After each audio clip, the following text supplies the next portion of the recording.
So I want to welcome you all. My name is Roni. I am the Child and Family Program Manager for the Mental Health Association of Maryland. And I want to welcome you all to our July Healthy New Moms webinar. Healthy New Moms is a program of the Mental Health Association of Maryland that works to raise awareness of perinatal mood and anxiety disorders and offers support and resources to moms, families, and providers across the state. You can learn more about Healthy New Moms by visiting www.mhamd.org. Today's session is being recorded and will be made available to you in the coming week. I did also want to mention that certificates of attendance are available and more information will be shared at the end. So, studies have shown that almost 40% of Black mothers will experience maternal mental health conditions, and that Black women experience maternal deaths at 2 to 3 times the rate of other ethnic groups. Our webinar this month, held in recognition of Black Maternal Mental Health Week, will highlight the key issues surrounding perinatal mental health within Black communities. We will also learn pivotal areas of focus to improve both access to care and the quality of care for Black individuals navigating the perinatal period. By the end of our time together, we hope you'll have a better understanding of perinatal mental health diagnoses, systemic issues, and risk factors that impact Black mothers, and the nuances of perinatal mental health within the Black community. So, our speaker today, Kristen Brooks, is the founder and lead clinician of Building Beyond Therapy, a group therapy practice in Largo, Maryland. Kristen is a licensed clinical social worker and holds a perinatal mental health certification through Postpartum Support International. She has completed specialized trainings in postpartum mood disorders with an emphasis on trauma and pregnancy and infant loss. Kristen is licensed in Maryland, DC, and North Carolina and is a board-approved supervisor for the Maryland Board of Social Work Examiners and the Maryland Board of Counselors and Therapists. She serves on the Maryland Maternal Mental Health Improvement Task Force and has partnered with many local organizations, providers, and hospitals to provide support for the perinatal populations. Kristen, thank you so much for being here. Thank you. Hi, everybody. It is a pleasure to be here. For people who are still coming in, if you could do us a favor and just introduce yourself in the chat, put, your title, where you work. I like to sort of know who's in the room. It helps make this a little bit easier to tailor the information to what would be helpful for you. So thank you for joining us today. This is a topic that is very, very near and dear to my heart for a number of reasons. And so we'll talk a little bit about that. But let me share really quickly so you guys can see what I see and we can get started. Can somebody just give me a heads up that you can see the screen before I can't see anybody? Okay, wait a minute. There we go. Here we go. Okay. Are we still good? Maybe almost. Yeah, we're good. Okay, so as Roni so nicely said, we'll be talking today about perinatal mental health, but more specifically, how it shows up in the Black community. So before we get started, I know she gave you a sort of bit of my background, but there are certain things I want to highlight. So I am a licensed clinical social worker. I have been for quite some time now. I guess this is year 13. I have done lots of different things in the social work realm. I've worked in my primary focus starting out was in children and families. I never had any intentions of working with adults, but as we can see, that has changed. Um, I started out working in child welfare here in Prince George's County, transitioned from child welfare to working in inpatient psychiatric unit, transitioned from that to going back into a school. And that's sort of when I found my space and place in working in, excuse me, in perinatal mental health. I fell into this work because I am a survivor of undiagnosed PMADs. So I have three baby dragons, as I like to call them, an 11-year-old, a 9-year-old, and a 5-year-old. And that 9-year-old is the one that completely flipped my world upside down in all of the best and worst ways. And she is the reason that I do this work. So I know what this looks like, not just from a clinical standpoint, but also from a personal standpoint, which has made this sort of what I found to be my life's work. And I couldn't see myself doing anything else. So I did end up working with parents. and adults. And so I help their kids through them, but that's sort of how we got to this point. I am also going to ask that if you have any questions throughout, please put them in the chat. Please, raise your hand, come off mute. I like to talk to people and not at people. So please do not hold your questions until the end. I would love to answer them as they come up. So before we get started, I want to go over this quote that I really enjoy, because I think that it, at least for me, speaks a lot to my experience in motherhood.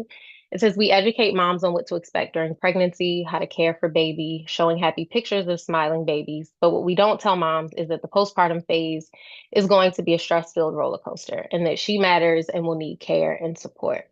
And so a lot of times, there's all these conversations about, do we have what we need for baby? Does baby have a crib, a safe place to sleep? Does baby, are you going to breastfeed? Are you going to bottle feed? Does baby have diapers? What diapers are you going to use?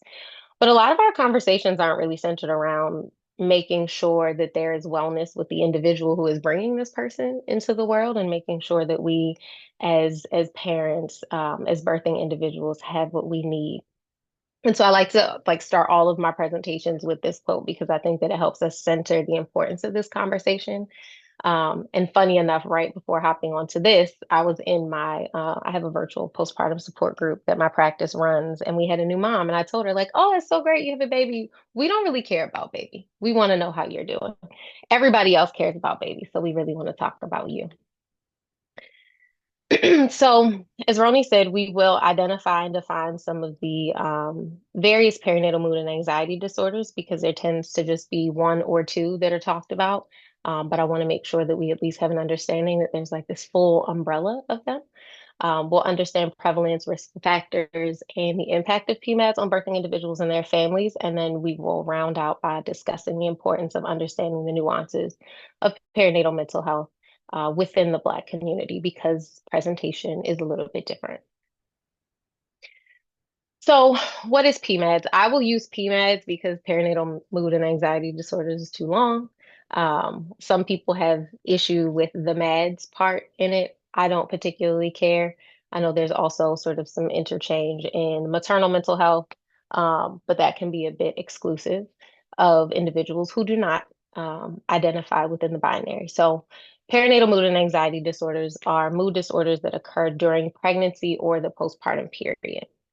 And it's important that we note pregnancy because a lot of times people are only focusing on the postpartum period, not realizing that many of these disorders will start during pregnancy and really aren't being screened properly or identified properly in the pregnancy period. So before we talk about sort of the umbrella, I like to talk a bit about baby blues because it is a very common experience that I don't think many people are prepared for. Everybody knows like, oh, you're not going to get sleep or, it's going to be hard, but there's not really an understanding of how long is this hard supposed to last and what could this look like. So baby blues affect 60 to 80% of new mothers, which makes it a very common experience. It's usually caused by hormonal fluctuations and sleep deprivation, which if anyone has ever had a baby, know anyone that has a baby, help supported anyone that has a baby, you know that sleep is not something that you are going to get in the same way that you might have before having a baby. Typically, baby blues will last anywhere between 2 days and 2 weeks and can peak around that 3 to 5 days post birth, which is usually also when milk is coming in, when you're being discharged to go back home, depending on the type of birth that you had. Some of the symptoms that we look for is tearful and labile mood, some reactivity, some exhaustion. But overall, parents are generally still happy and self-esteem remains intact. And there are no other identifiable psychiatric concerns, which we'll talk about a little bit further down the line in some of the other PMAD disorders.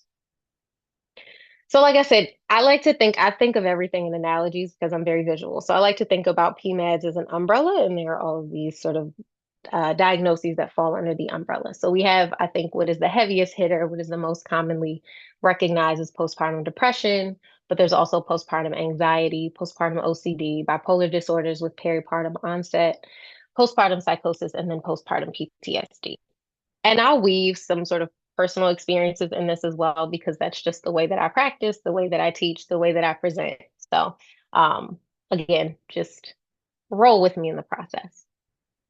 So postpartum depression, or what is it is actually classified as, in I think it actually says postpartum depression, but it can also be classified as major unipolar depression with peripartum onset, is I think the most commonly shown or recognized or noted or sort of looked for of all of the PMAD disorders. It impacts typically around 20% of pregnancies, but the numbers are much higher in Black women. This is also the only PMAD diagnosis that has a diagnosis code in the DSM-5, which I don't know if anybody else is bothered by that, but I am, because as we just saw, there's a whole list of them that while there are diagnoses that or diagnostic codes that we can sort of use in place of, there really needs to be more concrete placement, a concrete, like a solidified diagnosis for these experiences because they do show up differently. They do need to be treated differently. Time frames are different as it relates to pregnancy and postpartum experiences. And this, along with all other diagnoses, can occur anytime during pregnancy through 1 year postpartum, which is what we consider the full postpartum period. So anything from birth to 1 year. There are recent studies that suggest um, extending that postpartum window to 2 or 3 years. I personally think that we should. I'd say all the time, I think that you're postpartum until you die because everything about parenting, everything about parenthood shifts you, and you have to learn as your children are growing, as they're developing, as you're growing and developing. And so even in my big age, my mother has to figure out how to parent adult children, right? And so she's still postpartum because she technically had children. So I personally think that you're postpartum for the rest of your life, but for research purposes, for treatment purposes, we will count 1 year, up to 1 year postpartum. I also tend to tell my clients that I don't think that most birthing individuals start to sort of feel like themselves until their kid is like turning that 3 year mark, which I think is more in line with, what I'm seeing treatment wise and what some of the research is showing as well.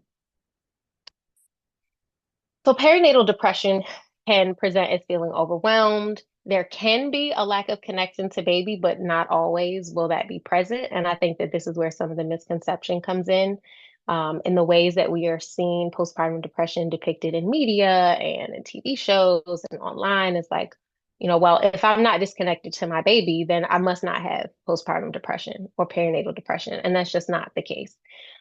There can be an inability to care for self and others, some isolation or social withdrawal, agitation and irritation, anger and rage, not feeling like oneself. There can be some increased somatic symptoms, body aches, headaches, stomach pains. And then sometimes, again, not always, but sometimes there can be thoughts of harm to self. So, as I mentioned in, I guess, the second slide, my intro slide, I am a survivor of undiagnosed PMADs. So I absolutely 1000% had postpartum depression and had zero understanding that I did. Now, if you paid attention, I said this is year 13 of being a social worker, a licensed social worker, and my oldest is 11. But she's not the one I had the experience with. It was the 9-year-old. So, by what I would think, being a clinician, I knew what I needed to know and I would know if something was going on. And I was completely unaware. My husband, who works in IT, I always tell the story. I should have listened to him, but he's like, I think you have postpartum depression. And I was like, I think you should worry about minding your business. Like, you do computers, I do people. I'm a social worker, I would know. And I just had no idea. I was very much overwhelmed. I actually did not have a lack of connection to my baby at all. I was very connected to her, and we'll talk about that in the next PMAD diagnosis. But I definitely had some isolation and withdrawal. Sometimes people will discuss this experience feeling like you're sort of on autopilot, that there's a fog, just really feeling, at least for me, I felt very much disconnected from my life. And I was just sort of going through the motions. Um, Definitely did not feel like myself. And a lot of my clients will talk about, I just want to get back to myself. And so I had to have conversations with them about that version not existing anymore. And then it's important that we grieve that we acknowledge that, it's okay that we don't feel like ourselves because the minute that little person is brought into this world, you're not that version of who you are, even if you really liked that version of who you were, she doesn't exist anymore. And so let's grieve that, come to acceptance of that, and then figure out how can we very intentionally sort of recreate. I like to tell my clients, this is 2.0 version of you. Let's recreate whoever it is that you want to be. And if we need to pull some of the old characteristics of that person forward, of course we can. We can do that. And if there's anything that you didn't particularly care for about that version, leave it behind. But this is an opportunity to rebuild yourself in this new identity because it is a new identity, no matter what anyone says. The next perinatal mood and anxiety disorder I want to talk about is perinatal anxiety disorders. And this was one that I had it again was not on my radar, but I very much experienced. So the way that these are sort of can be classified in the DSM, because again, we don't have postpartum anxiety or perinatal anxiety as a diagnosis, is it can fall under generalized anxiety disorder, panic disorder, other anxiety disorder, unspecified, however you want to classify it from a diagnostic standpoint. But generally, it is marked by excessive worry. There can be ruminating thoughts, again, the agitation and irritation, which we'll talk a little bit about toward the end, but I do want to make a note that the anger, the irritability, the agitation, the rage tend to show up in um, all communities. But I have found that with some of my clients of color, specifically in Black women, this tends to be what is coming forward, and people are only paying attention to the anger or being off put by the anger and not really taking the time to figure out, well, what is below that, which typically is unmet needs, right? So there can also be feelings of restlessness, feeling on edge, poor concentration, sleep disturbance, which can be hard to tease out because we're not getting sleep anyway. And again, the increased somatic issues. There may be in moments where there are panic attacks or panic disorder, there's intense fear, shortness of breath. Again, physical responses, more of the agitation, restlessness, irritability, excessive worry, persistent fear of going crazy. And then usually there's no identifiable trigger. Some of the sort of within that, I like to think of it like a branch is when some of the obsessive compulsive disorders come through. So with the obsessive compulsive disorder, it is the same criteria as what is in the DSM, just recognizing that it is with a perinatal peripartum onset. So typically, not just with perinatal OCD, but also just in perinatal anxiety in general, there tends to be a lot of intrusive and repetitive thoughts, usually thoughts of harm coming to baby. So let's see, some of the things I've heard is people tend to, if they're walking down steps and holding baby, there's a fear that I'm going to fall down the steps. I'm going to throw baby, baby's going to hit the wall, and then I've killed my baby. And so the way that I try to work through that with my clients is one, recognizing that most of the intrusive thoughts are not far-fetched ideas, right? Most of them are, I'm going to fall, I'm going to get into an accident, baby's going to fall, something's going to hurt the baby, which those things could actually happen. And so I'll walk through with my clients, not so much challenging the thought, because again, it's not an unrealistic experience, but really thinking about logically, if we're falling, if we're holding something and we're falling, or we fall down the steps, we don't usually lean forward. We lean backward, right? Because we're trying to fall back. So if we're going to fall, the harm is likely going to come more to us than it is to baby. We don't usually do this when we fall. We grab tighter, right? So we will probably scare baby more than we will hurt baby, but really helping my clients walk through the experience of, okay, if we're thinking from a logical space, let's say this does happen, what can we do? I know for me, as I told you, my experience with postpartum anxiety and depression, my biggest fear has always been bridges. I hate bridges. And as we know, bridges can collapse. Bridges collapse all the time. And so I had a huge fear that something was going to happen while I was on a bridge with both of my children. And so at the time, my oldest was 2 and the baby was the baby. And so I just kept this ruminating thought of, well, how do I get both of them out of the car seat when the car goes down in the water before all of us drown? And I remember having this experience, having a panic attack and these thoughts on the Bay Bridge, which if any of you have ever been on the Bay Bridge, you know that just typically that is not a bridge anybody wants to be on or enjoys being on. And so all the way across that bridge, I was coming up with all these scenarios and I had all these ways that I was going to get us out. And I had come up with a plan, but I was like 2 miles off the bridge by that point. But I had freaked myself out so bad and psyched myself up so bad throughout that experience. It was just all of the what if thinking. There tends to be a lot of guilt and shame also with the obsessive compulsive thoughts or any of the ruminating anxious thoughts, generally because it is centered around harm coming to the baby. And nobody really wants to say that. People are afraid to say out loud, like, I'm afraid that I'm going to hurt my baby, because then they think it's going to be taken as I have an intention, excuse me, or a desire to hurt my baby, when that really is not the case at all. Um, Mothers are usually very much horrified by these thoughts, which then triggers this hypervigilance of I have to be super careful and super on top of everything and really sort of can't relax. So, like I mentioned before, where there wasn't a disconnect for me and my baby, I was 1,000% super, super attached to her. I didn't want anybody else to do anything for her. I didn't want her to go anywhere. I was very much going to be her entire world and only caregiver, which essentially drove me to a place where I couldn't get out of sort of the cycle of thoughts, the snowball of thoughts that, I have to be on guard all the time. And so with OCD, or with all OCD behaviors, people will engage in behaviors to avoid the harm or minimize the triggers. And so then there's a compulsive behavior that follows the obsessive thoughts. Roni, are there any questions so far? I haven't pulled up the chat. No. Does anybody have any questions so far? Okay.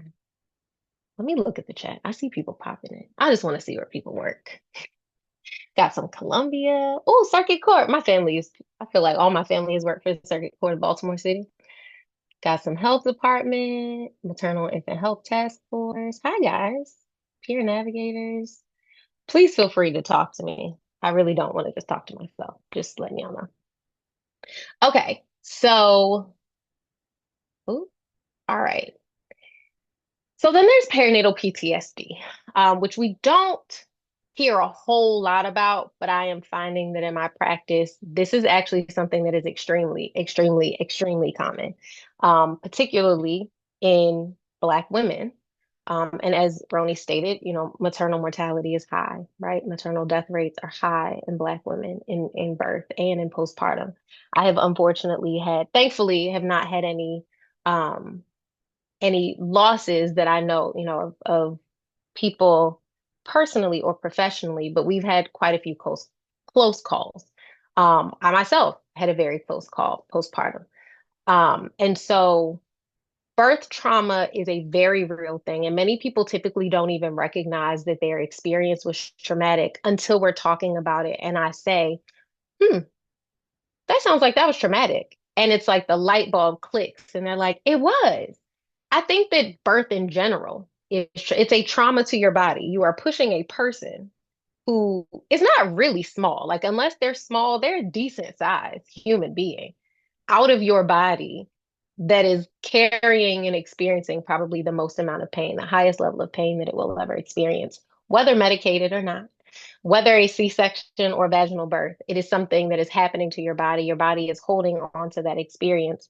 And so many people don't recognize that even the act of birth in general can result in some trauma, let alone there being sort of this event that is taking place that involved actual or threatened serious harm or death to the mother or the infant.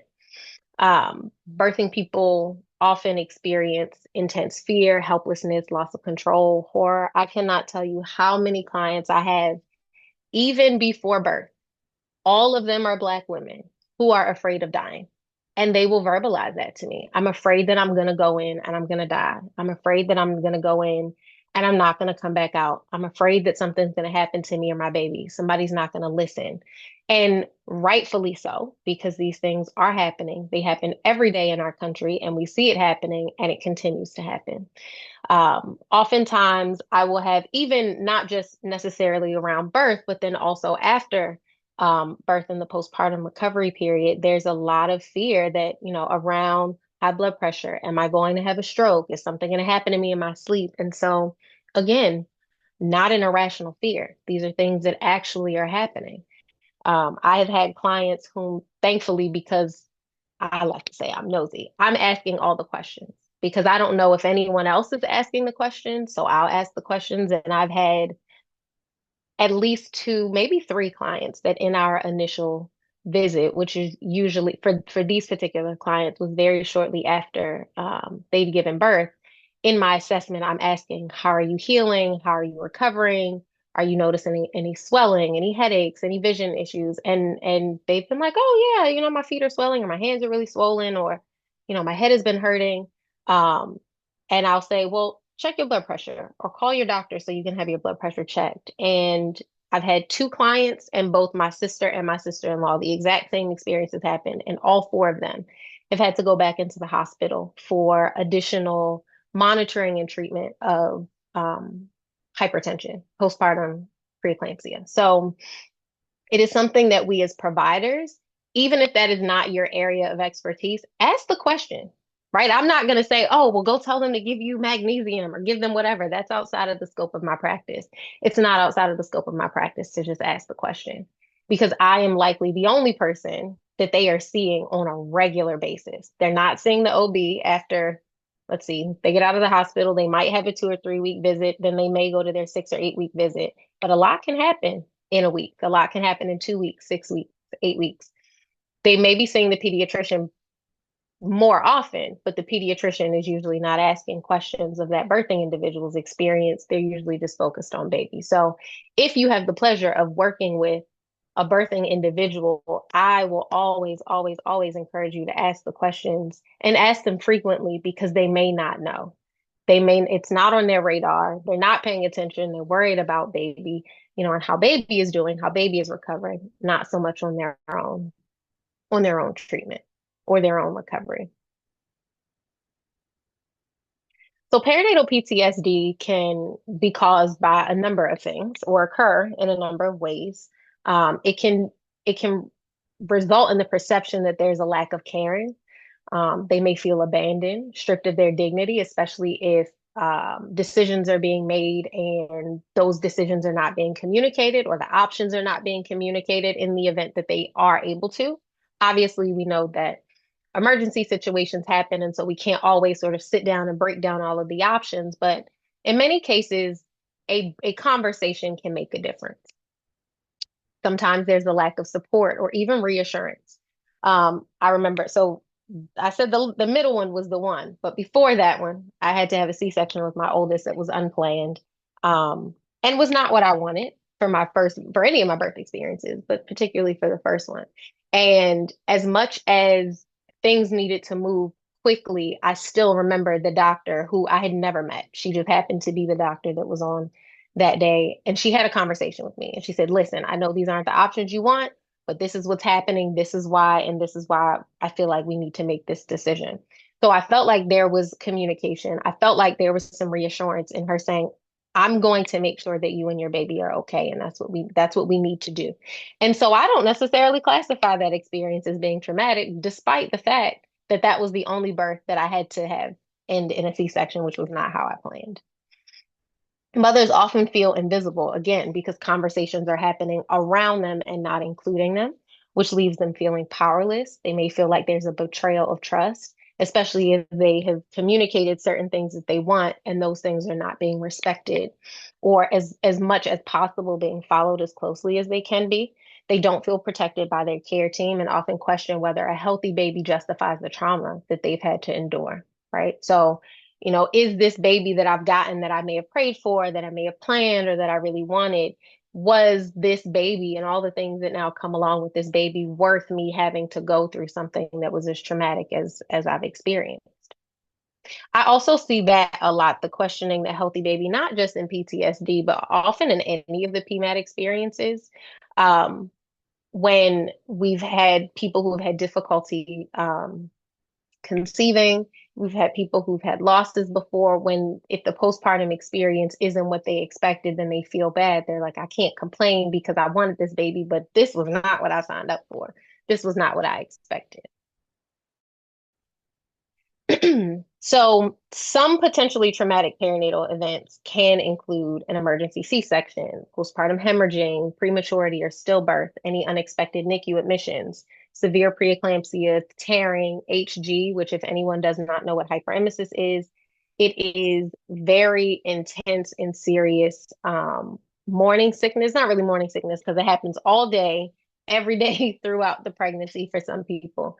It is a very, very, very emotionally, mentally, and physically taxing experience that can be difficult for people, which again can take them back to the is this baby and this experience worth everything that I have to go through to get them here? A traumatic vaginal birth, long labor, failed anesthesia, fetal anomaly diagnosis in pregnancy, witnessing a partner's difficult labor.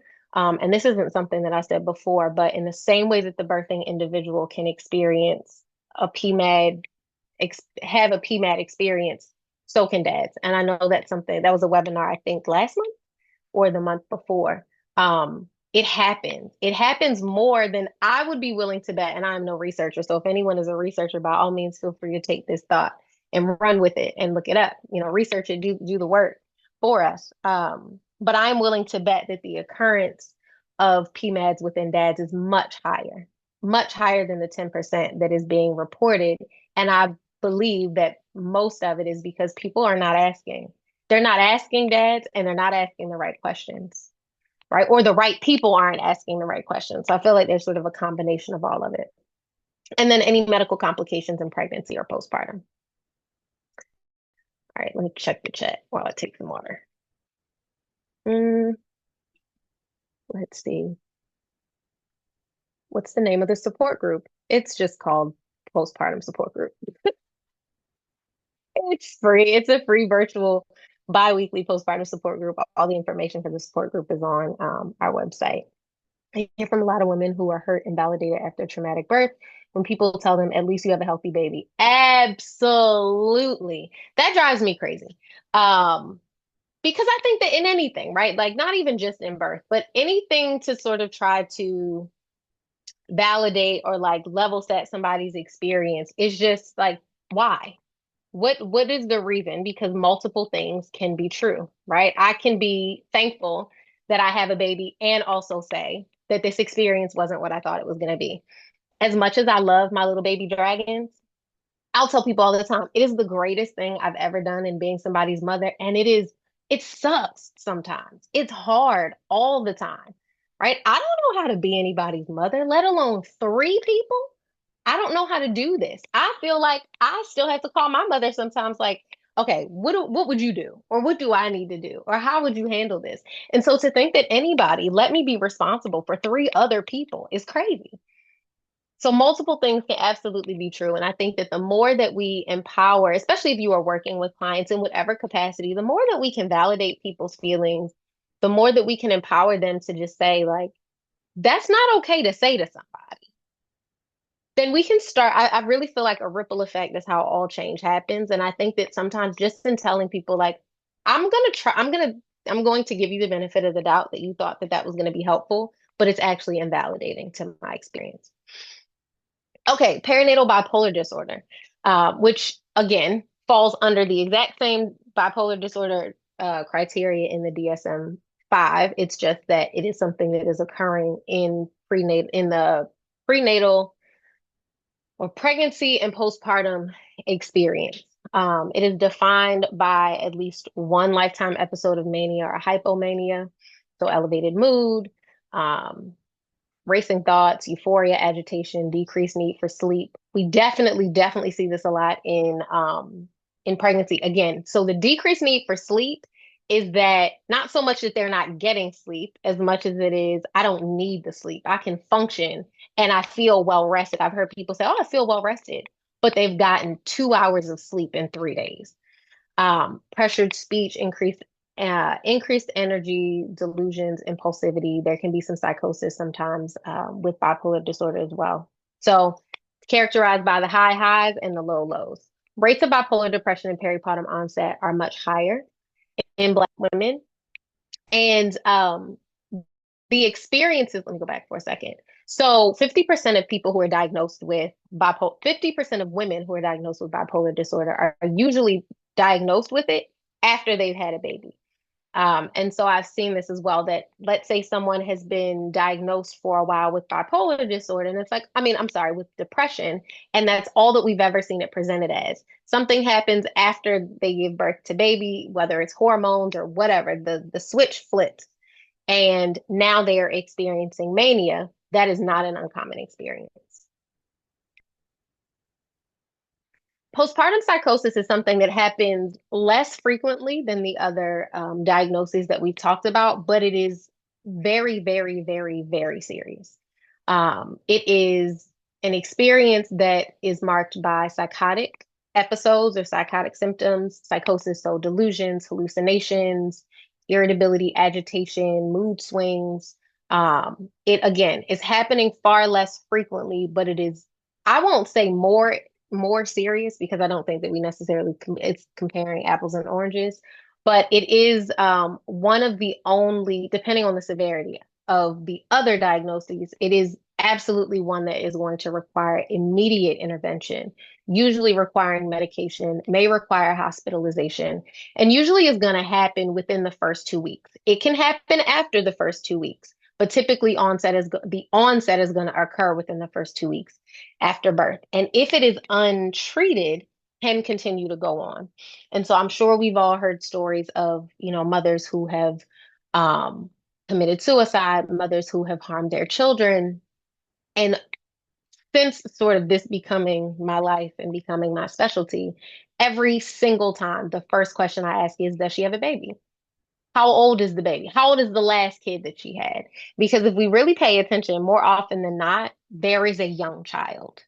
There's a child that's under one, which makes me think they've been experiencing something and probably didn't say anything.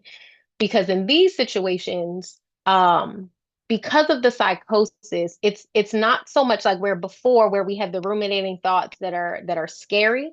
For someone, they can still be scary, but they don't. There's not a grasp on reality in the same way as it is with the anxiety, if that makes sense.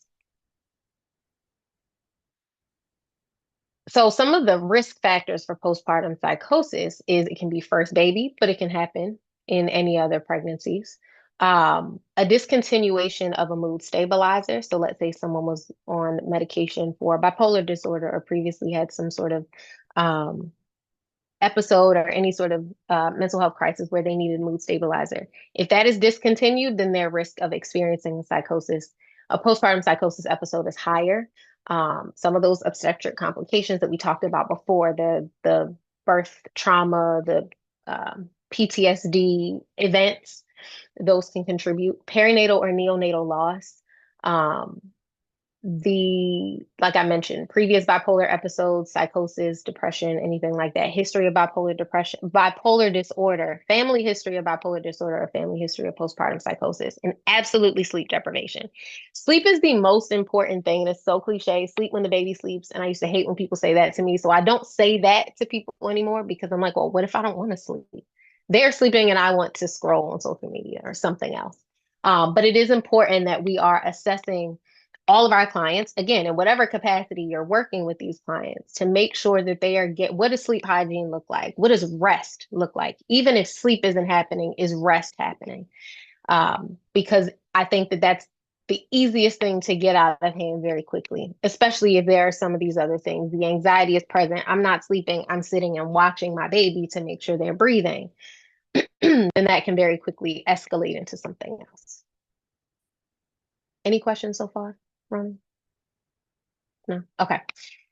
So some of the PMAD risk factors include family history of PMADs, personal history of mental illness, PMDD or PMS, lack of support, which is huge. Lack of support is so huge. While it is not the end all be all, I think that it can absolutely it contributes a lot to how well somebody is going to do in pregnancy and their postpartum experience.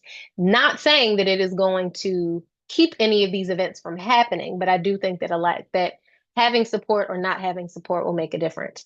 I had all the support in the world and still had postpartum depression and anxiety. So again, not a make or break guarantee, but it absolutely makes a difference. External stressors, finances, relational issues, just the current climate of the world that we live in. Again, racial issues, because if we're talking about in Black communities, many of communities, and not even saying communities that are of lower social economic status, just in general, Sometimes a stressor is just what you look like and how you are perceived by the world. Many times, a stressor is what you look like and how you're perceived by the world. Complications in pregnancy, birth, or breastfeeding experiences can also increase risk for any of the PMAD experiences that we talked about, NICU stays, and then other health issues for the birthing person or baby. So, the impact of PMADs can be increased risk for suicide because it happens. PMADs is the number one killer of mothers, like postpartum experiences. It is not just, oh, they had a hemorrhage or, oh, they have high blood pressure. It is also that we do not do a good job of taking care of people's mental health in general, let alone the mental health of people who are responsible for other people. There's increased risk of infanticide. It can impact attachment, right? We talked about either being not attached at all, also being too attached. It can increase or contribute to breastfeeding complications. If you stress yourself out, you're not producing enough milk. If that's the way that you're choosing to feed your baby, then now you're stressed. You're not feeding your baby well because you're not producing enough milk, and it's just this ongoing cycle. Preterm birth, low birth weight, and poor infant care are all impacted. High prevalence of severe depression and increased social, emotional, behavioral challenges for children, right? So if I am not well as the person who is taking care of these children, even if I'm partnered, even if I'm married, even if I have a great support system, if I am not well, it is going to impact the wellness of my children. It's going to impact the wellness of my family. It's going to impact the wellness of my community. And then can also, absolutely, I see it every day that PMADs 1000% impacts relationships, whether they're the intimate relationships, romantic relationships, family relationships, social relationships, relationships with your job, relationships in general. Complications absolutely come up if I'm depressed, if I'm anxious, if I'm psychotic, if I'm fill in the blank. So here's the favorite part. So PMADs in the Black experience. As I mentioned before, PMADs is significantly underdiagnosed or misdiagnosed in Black women. It's about half. And the reason that one, it's misdiagnosed is because again, it is not, if we are looking for, oh, I'm sad or I'm detached from my baby or I want to harm myself, and those are the only ways that we are looking to diagnose something, then we are missing some signs, right? We are not paying attention to the irritability, the things that are being said or the things that aren't being said. And I'll say I think a lot with my clients, what I notice and with myself and with colleagues that have also had these experiences is we know how to answer questions in spaces of authority. We have been taught how to answer questions in spaces of authority since birth. It is part of our culture. We know how to present, we know how to mask very well. And so, if all I have to do when I am talking to you in an OB visit that might be 15, 20 minutes, in a pediatric visit, in a 30-minute visit, and an hour visit, if all I have to do is mask long enough to answer the questions the way that you need me to answer them, then I'm good. Because if I say, I'm feeling stressed, I'm feeling overwhelmed, I'm feeling disconnected, are you going to do something that is now going to take my baby? And while it might seem extreme, it is not. It is something that happens all the time. If someone is saying, oh, I'm feeling, and I've seen this happen, unfortunately, before I got into this work and I was working in a hospital in a psych unit, we had a woman who came from the labor and delivery unit and she was hospitalized. In hindsight, she did not need to be hospitalized. She needed support. She needed support. She did not need to be hospitalized. CPS did not need to be called on her. She needed support. And so I think that just from a systemic standpoint, we are not supporting people well. We are passing judgment very quickly. We are not really looking at all of the players that are on the board. And so people are falling through the cracks. One, because they are not being asked questions and there's an assumption being made, or they are being asked questions, they're not being asked the right way, and assumptions are being made or not made. Black individuals are also less likely to receive treatment for a number of reasons. It can be stigma related, which I like to go on the record and say that as a practice that is located in a predominantly Black and BIPOC county in general, but we have a huge population of Black individuals in this county, and I love it. I love every time somebody comes into therapy because for me, it's just further breaking down the stigma that Black people don't go to therapy because we do, and I have very consistent clients who show that. Cost can be an issue, right? So especially right now, people are losing their jobs, people are losing their insurance coverage. Does the clinician take the insurance in the first place? Now, as an insurance-based practice that has been an insurance-based practice for 7 years, I understand insurance is a lot. It's hard to deal with. And also, I'm committed to continuing to take insurance because I want to be able to increase access. I want it to be cost effective. I want it to be reasonable.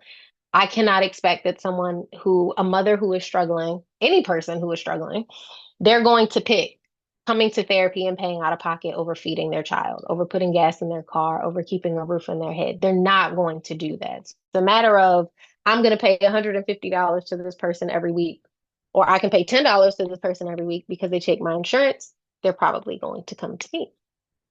Lack of access, not just because of cost, but also proximity, right? So, as Roni mentioned, I am on the Maryland Maternal Health Improvement Task Force. And so, one of the things that we do as task force members is we sort of take a full landscape of the state, see where there are some deficits, see where we need to sort of, try to inject more resources so that we can try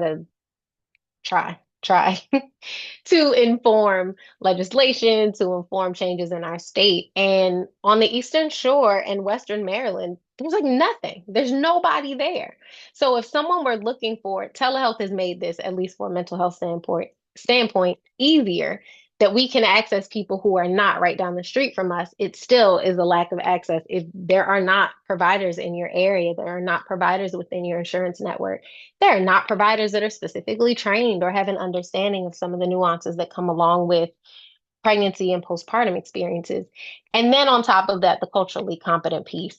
And it's not just being able to say, like, I've taken an implicit bias training or I understand my biases. It really is understanding that every culture, not just Black culture, like within the culture that I am part of, there are nuances. And so really coming from a client-centered, person-centered, just be a human and ask questions, right? And not think that, oh, I'm the expert on this thing because I have these trainings, but really understanding that you have to walk in with all of your clients with an open mind and an open heart and just a clean slate, and that you may not understand what their experience is, whether you look like them or not. It's also important to note some of the cultural differences, like I mentioned before, that presentations of depression, anxiety, grief look different. That person who I've had many clients who have come in who unfortunately have experienced pregnancy and infant loss, they're not crying. They're not going to cry with a stranger. Maybe not the first time, because I'm still a stranger, whether I look like them or not. And we're taught to be suspicious of strangers. So recognizing that just because someone is coming in and they may seem like they have it all together, or you feel like they're being resistant, or you feel like they're not opening up, they're not going to. You haven't earned the trust. You don't deserve the story yet. So really take the time, sit back and listen. Also debunking the idea of this strong Black woman persona. I am strong and also I don't have to be, right? Things that are strong can also be fragile. Teeth are strong, but they can break if you hit them hard enough. Bones are strong, but they will break if you hit them in the right way. So recognizing that it's not about somebody needing to be strong or resilient. Many times we shouldn't have to present this way at all.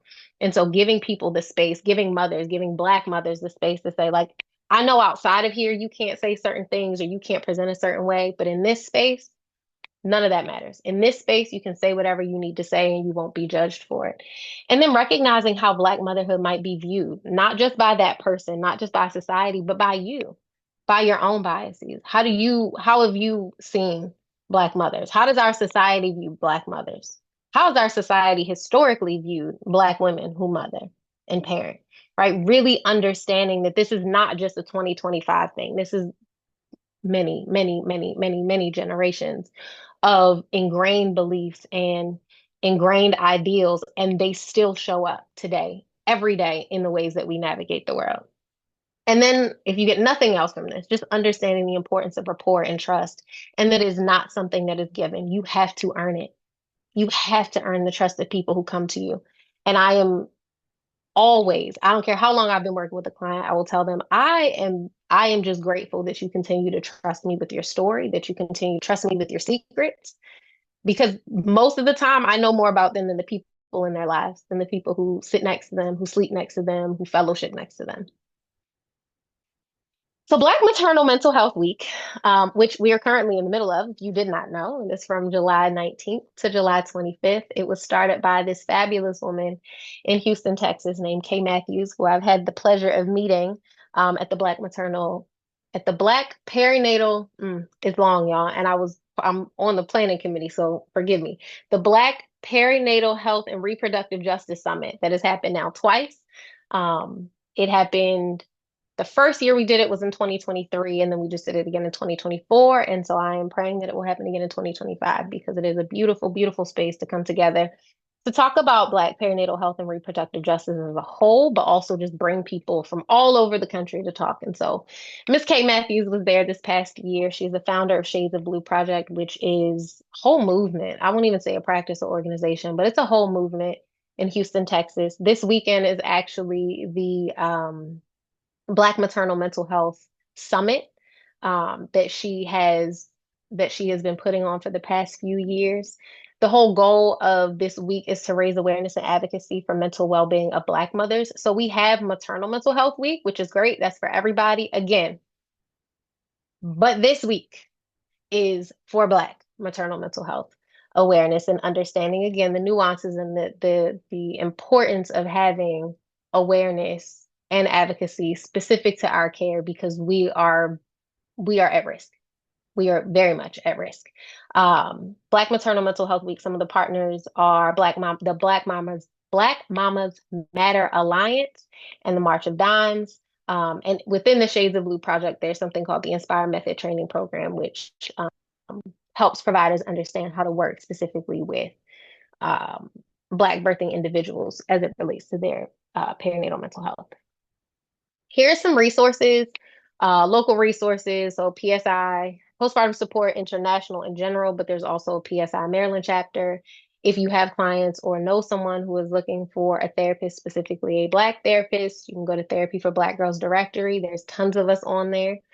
Psychology Today directory is not always my favorite, but I always put it up there because it's there. Insurance directories, if you have to, I don't usually suggest that just because it's a lot of information and can be very overwhelming for your clients. And then local community-based organizations. I think that that's my favorite. Do a Google search, find a couple of people, reach out to them, and sort of build what your referral network is. That's how we get most of our referrals from our local health department, from our hospitals, from other clinicians in the area, and word of mouth with our clients. So if you don't already have a good 3, 4, 5 therapists that you can refer to, go make some friends, find some people. You never know. They might hold some spots for you or stretch their caseload a little bit for you because you've built that relationship. And then on a national level, like I mentioned, Postpartum Support International, 2020 Mom, but I think it's now called the Maternal Policy Center or something like that. They work a lot around policy building. They also release the perinatal or maternal mental health report card every year. Go take a look. It's not great. It's actually really, really bad. Maryland, I think we went up like half a step, but it is quite alarming to see how far we need to go as a country as it relates to perinatal mental health. And then postpartumdads.org, there's a national maternal health hotline. There are online support groups, there are in-person support groups, there are national support groups, local support groups. Find a support group. Sometimes that's where people can sort of, find their people, get in, even if they're not ready for individual therapy. And then, of course, the suicide and crisis hotline number 988. Thank you. I feel like I talked really fast. So I'm gonna stop sharing for a second because I would like for people to let me know if they have any questions, comments, concerns, anything. Because I think we have what, like 6 minutes or so left. So And there are talk a to me. Oh, couple in the chat. I'm oh, just going to read them. Miriam asks, is there a correlation between inadequate nutrition, for example, ferritin, magnesium deficiencies, and poor postpartum mental health outcomes among women of color, particularly Black women? that's a good question, Miriam. I don't know. I mean, I feel like I'm sure there's correlations with lots of things, right? But I don't know. It's a good question. Are you a nutritionist or a medical? Well, I don't know where you are, Miriam. I don't know if you can come off mute. Psych Psych MP. MP. That Yeah, I sounds hope. like that feels like a Psych MP question. Oh, come back, Miriam. No, come back. I saw you off mute. Come back.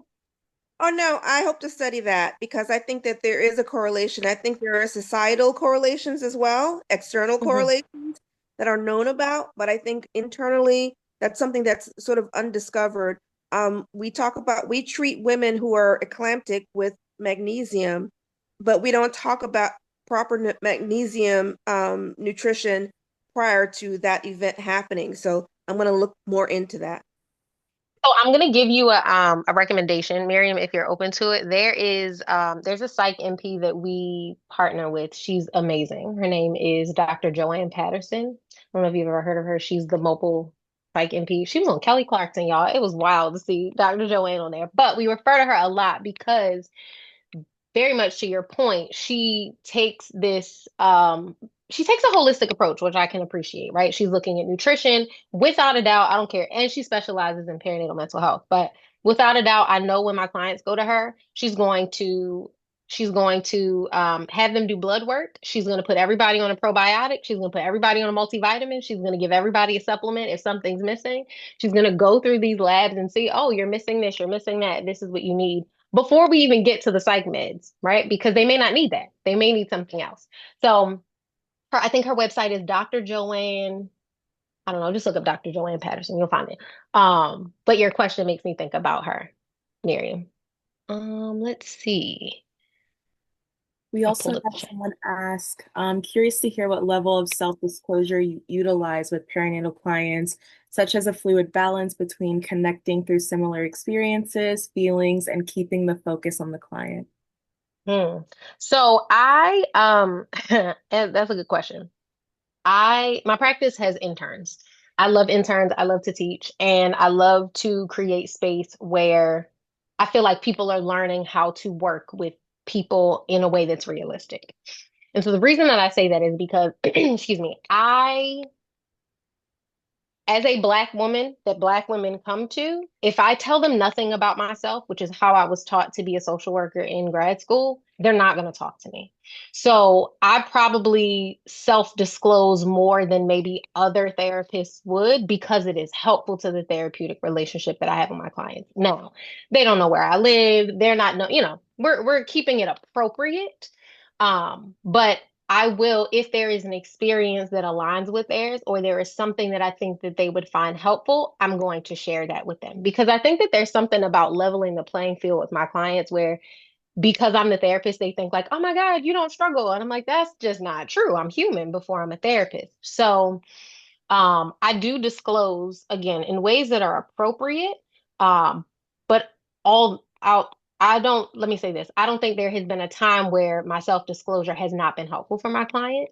You said as a white woman, is it recommended I openly acknowledge with Black female clients the disparity of healthcare? Yes, yes.